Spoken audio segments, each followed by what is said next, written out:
ئمڕۆ ژیان تەتەووڕێکی جارانەمە نەبوو.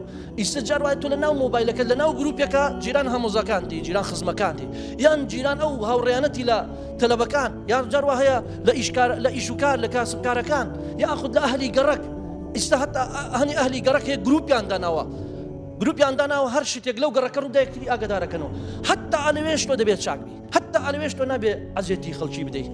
بۆیە بەڕێزەکان پێغەمبەر صلى الله عليه وسلم فەرمێ من كان يؤمن بالله واليوم الآخر فليكرم جاره.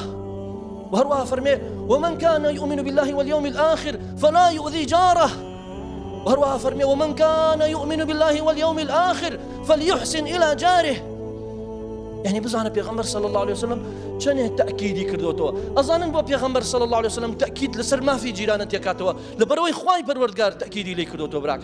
الله جبريل نارد بولام جبريل كا ملائكة زور زبل حبراكان الله ناردی بۆلام ئەوەندە باسی جیرانی کرد ئەی پێغەمبەر محەممەد صلی الله عليه وسلم بە ئەومەتەکەت بڵێ باش بن لەگەڵ جیران، خۆت باش بە لەگەڵ جیران، ئەوها بە معریفەت بن لەگەڵ جیران، ئەوها چاکیان لەگەڵ بکەن.